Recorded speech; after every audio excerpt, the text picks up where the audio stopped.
Un vieil homme en haillons, portant un sac, entra dans une banque et déclara « Cette banque est à moi ».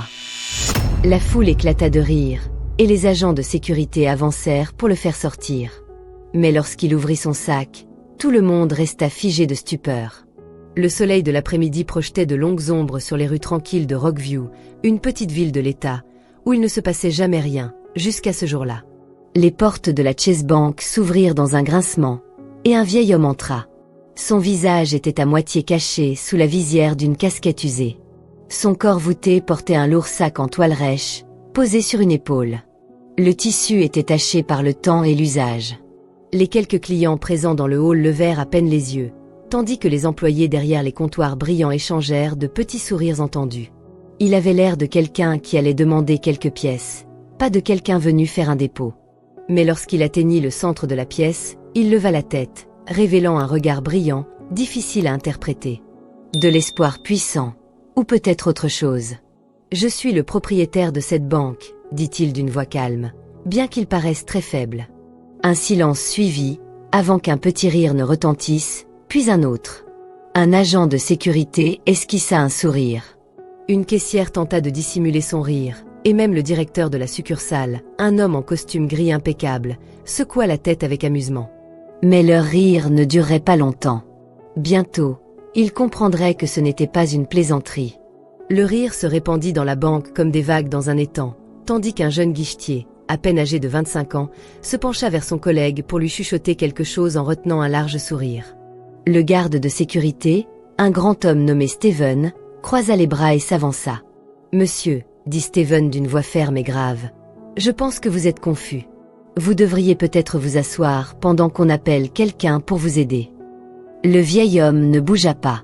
À la place, il ajusta son sac sur son épaule et le laissa tomber lourdement sur le sol en marbre dans un bruit sourd qui fit taire tous les rires. « Je ne suis pas confus, » dit-il d'une voix toujours calme mais assurée. « Cette banque m'appartient. » Le directeur, un homme d'âge moyen nommé T. Amazon, soupira et s'approcha.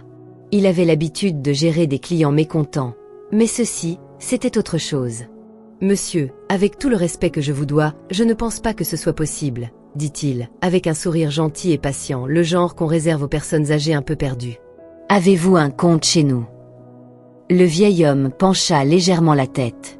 Son visage ridé était difficile à lire. « Un compte. Fiston, j'ai construit cette banque. » Un petit rire retentit dans la foule, faible et incertain. Steven, le garde, s'approcha encore, sa main se rapprochant de sa ceinture. « Très bien, monsieur, il est temps de nous dire ce qu'il y a dans ce sac. » Le vieil homme sourit enfin.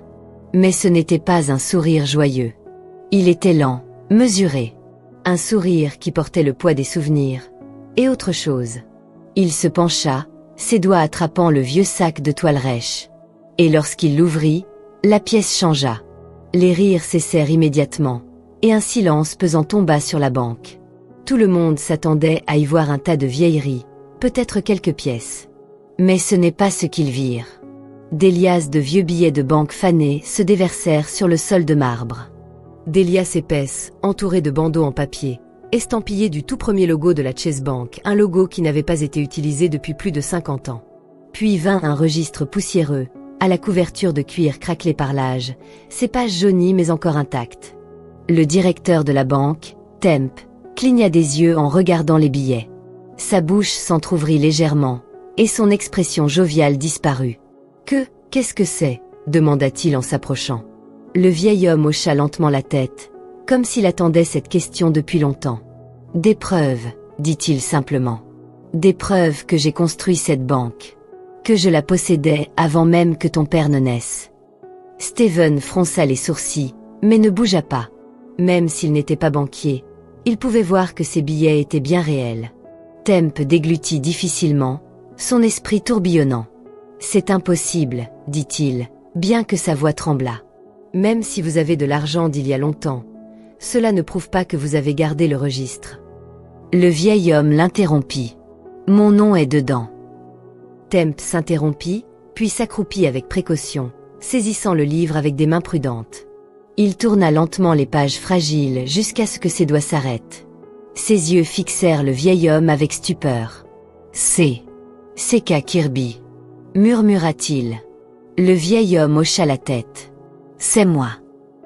Une femme près du comptoir eut un hoquet de surprise, et un homme près de la porte murmura quelque chose tout bas. Le nom n'était pas inconnu. Il appartenait au tout premier fondateur de la banque. Mais ce n'était pas possible. C'est qu'à Kirby était supposé être mort depuis des années. Temp secoua la tête. Ce ne peut pas être vous. C'est qu'à Kirby aurait plus de 100 ans aujourd'hui. Les yeux du vieil homme brillèrent. Et pourtant, me voilà. Un silence lourd remplit la pièce. Personne ne riait plus. Le poids de la vérité s'abattait comme un brouillard épais. Personne ne parlait. Personne ne bougeait.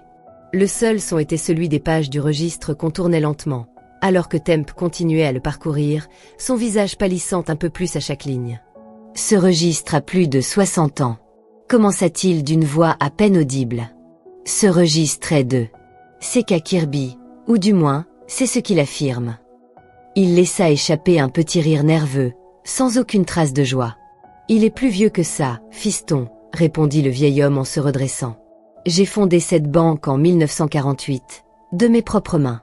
Et je l'ai dirigée jusqu'au jour où on me l'a prise. Temp releva brusquement la tête. On vous l'a prise. Kirby acquiesça, ses doigts se crispant autour du bord du sac. On me l'a volée. Trahi par mon propre associé. Ils m'ont effacé. Il balaya la pièce du regard, s'attardant sur le lustre majestueux, les comptoirs brillants, le sol en marbre. Ils ont bâti tout ça sur mes os. Steven s'éclaircit la gorge. Bon, ça commence à devenir un peu dingue, marmonna-t-il en regardant Temp. Patron, vous voulez qu'on appelle la police? Mais Temp ne répondit pas. Il était trop absorbé par ce qu'il voyait dans le registre, les noms, les dates, les signatures officielles. Et ces signatures, elles correspondaient parfaitement à celles encadrées sur les documents accrochés au mur derrière lui. C'est qu'à Kirby n'était pas une légende. Il était réel. Et si cet homme était bien lui, alors tout allait changer. Temp parla lentement. Ce n'est pas nécessaire.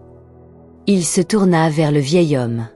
Monsieur Kirby, si c'est vraiment vous, qu'est-ce qui vous est arrivé? Pourquoi avoir disparu? Le vieil homme inspira brusquement, les lèvres serrées comme s'il retenait une colère ancienne. J'ai été trahi, répéta-t-il. Par mon propre associé, John Williams. On avait bâti cette banque ensemble. Il devait être mon ami. Mais la cupidité transforme un homme. Un jour, il a fait modifier les papiers, convaincu le conseil que j'étais inapte à diriger. Et juste comme ça, j'ai été écarté. Mon nom effacé. Ma vie ruinée. Un murmure parcourut la petite foule dans la banque. Mais, c'était il y a des décennies. Chuchota une femme au fond. Kirby acquiesça. J'ai lutté pour récupérer ce qui m'appartenait, pendant des années. Mais les portes se sont refermées une à une. Personne ne voulait écouter. Un jour, j'ai disparu. Exactement comme il le voulait. Temp déglutit avec difficulté. Et maintenant, vous êtes de retour. Le vieil homme hocha la tête. Oui, je suis de retour. Ses doigts se refermèrent un peu plus fort autour du sac. Et je suis ici pour reprendre ce qui m'appartient. Un frisson parcourut la salle. Steven se repositionna, mal à l'aise. Écoutez, monsieur, je vais devoir vous demander de... Mais Kirby glissa la main dans son sac à nouveau. Des exclamations de surprise s'élevèrent. Une femme près de l'entrée recula d'un pas. La main de Steven vola jusqu'à son étui à armes. Mais ce que Kirby sortit n'était pas une arme. C'était une liasse de documents. Jaunis, tamponnés, signés. Des documents légaux. Temp s'avança, hésitant, et les prit des mains tendues du vieil homme.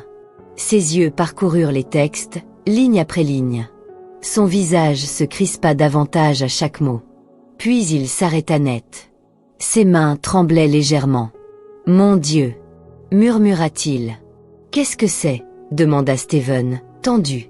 Temp leva les yeux vers Kirby. « Ces documents. » Il avala sa salive. « Ils montrent que vous n'avez jamais vendu la banque. » Kirby hocha la tête, un petit sourire satisfait aux lèvres. « Exact. » Temp secoua la tête, abasourdi. Si ces papiers sont authentiques. Il jeta un regard derrière lui vers les certificats encadrés, portant le nom Matt et Fils, la famille qui avait dirigé la banque pendant des générations. Eh, alors cette banque vous a bel et bien été volée. La foule murmura plus fort. Kirby inspira profondément. J'ai passé toute ma vie à essayer de le prouver. Et maintenant, me voilà. Temp se redressa, l'esprit en ébullition. Si ces papiers étaient authentiques, et ils en avaient tout l'air, alors c'est qu'à Kirby avait un droit légal sur le bâtiment même où il se trouvait. Cela signifiait que le véritable propriétaire de Chase Bank se tenait devant eux. Les gens qui s'étaient moqués de lui quelques minutes plus tôt le regardaient à présent en silence, choqués par la vérité, commençant même à ressentir de la honte. Le poids du moment retomba sur la salle comme une épaisse tempête sombre. Des chuchotements timides remplirent l'air, des voix mêlées d'inquiétude et d'incertitude. Les mains de Temp tremblaient légèrement alors qu'il tournait les pages jaunies, son cœur battant plus vite à chaque signature, à chaque tampon officiel qui confirmait ce que cela représentait. Le vieil homme restait immobile. Son aura avait changé. Il n'était plus un vagabond perdu du passé, mais une présence imposante, une vérité longtemps cachée qui émergeait enfin. Tout dans ce bâtiment, les planchers en marbre, les lustres dorés, les comptoirs brillants reposaient sur des rêves volés. Temp poussa un long soupir, l'esprit tourmenté. Ce n'était pas juste une situation embarrassante. Ce n'était pas une vieille histoire invraisemblable. C'était un moment de vérité. Un jugement. Si les papiers étaient authentiques, et ils l'étaient très probablement, alors toute l'histoire de Chase Bank était un mensonge. Les employés qui riaient plutôt restèrent figés, les yeux allant de Temp à Kirby. Les clients, auparavant indifférents, serraient maintenant leurs effets personnels, se sentant piégés dans quelque chose qui les dépassait. Le garde de sécurité, Steven, se tenait toujours là, incertain. Ses doigts proches de sa ceinture, il ne savait pas s'il devait faire preuve de force ou de prudence. Dehors, la vie continuait. Des voitures passaient, des piétons marchaient, inconscients de la vérité immense qui éclatait à l'intérieur. Mais à l'intérieur, le temps semblait figé. Le vieil homme se pencha, prit une liasse des anciens billets de banque dans son sac.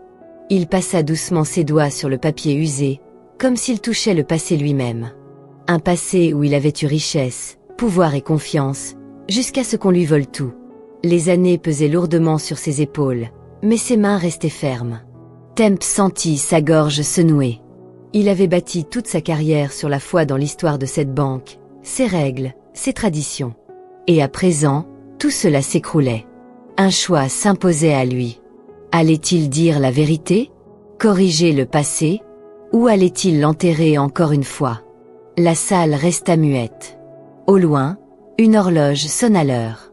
Et le vieil homme attendit. L'air de la banque avait changé.